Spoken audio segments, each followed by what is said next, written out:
So if somebody wants to get involved in doing audio production on Linux, I know you've got this guide and we can kind of go through a bit of it here, but like what does someone need to understand about what they're doing? There's the obvious things that is just naturally the case with Linux, like, oh, the distribution you're using, you need to have hardware that is compatible with Linux, but the audio specific stuff, like what do you need to sort of consider?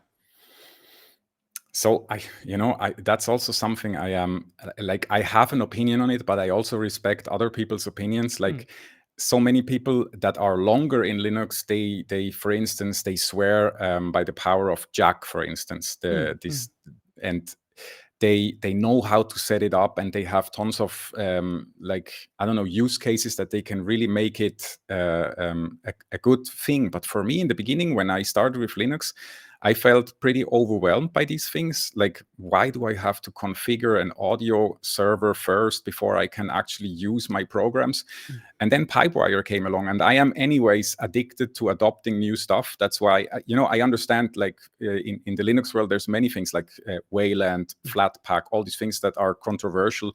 And I am just a person who, I think this makes sense. I believe in it. And then I even go the painful way, even if I know, like, oh my God, OBS is like just a pain with Wayland or whatever. mm, I mm. go that route. But in general, like, and that's my suggestion to people would be, take a modern distribution, go with Pipewire, don't install Jack. I would never advise anyone to use something like Ubuntu Studio, for instance, that comes with a ton of apps, because I think you actually don't need all these apps in the beginning. And I think it's better if you go step by step. So So rather than that's why. taking something that has everything there for you, you'd much rather people bring things in as they need them so they sort of understand why they're there. Exactly. Look, it's like if I would tell you, Brody, you want to start learning music, here's my studio, go. Mm, mm, You would say, oh my God, there's so much stuff to learn. mm, But if mm, I would tell you, look, here you have a standalone unit and you can make some sounds with it and record it, then you can learn step by step. mhm, That's mhm, why I think, if you start with Linux, you obviously have to choose a DAW. And there's, like, for me, the reason why I in the beginning even thought about Linux is because Bitwig Studio was available for Linux, and that's mhm, actually it's like a, how do you say, it's like a Lego Technic kit, in a way, a science mhm, toolkit, right? You can connect everything to everything, and it's like very, very fun for me to use. But other people might want to use something else like Reaper or Studio One. And when you have chosen this, the only thing, in my opinion, that you need is a modern distribution with Pipewire, and you're good to go.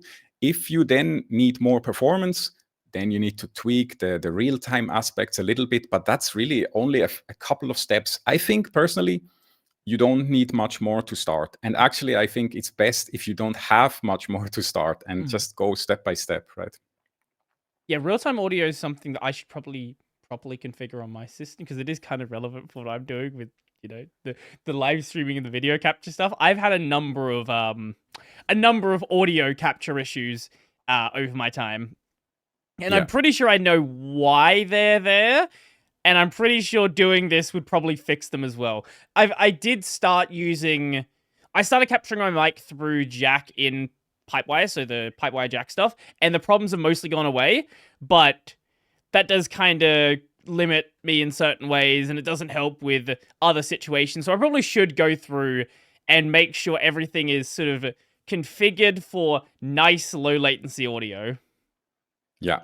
Yeah, you can use this little app, Millisecond. That's actually really helpful because it scans your system and Mhm, basically tells you what you need to change, and then it always links to the Linux Musicians Wiki, I think, or linuxaudio.org wiki. mhm, mhm, And I did most of these things with the Arch Wiki, mhm, and the Arch Wiki is also really helpful if you're on an Arch distribution to do that stuff. And actually, it's really not that much. mhm. You don't even need a real-time kernel. Actually, it's just a few settings that you need to adjust, and then you already have a much better performance. Mm, mhm.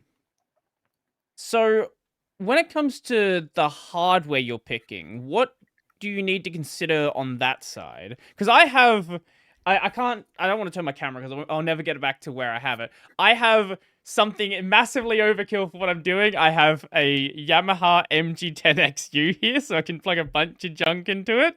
But I bought this like 7 years ago at this point. So if somebody doesn't have something, or they do have something and they want to know if it does work, what do they need to consider there?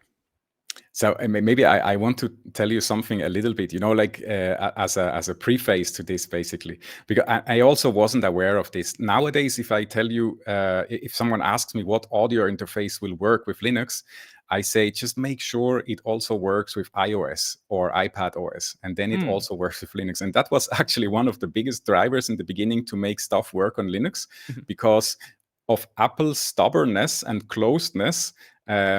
They forced people to make stuff that is USB class compliant.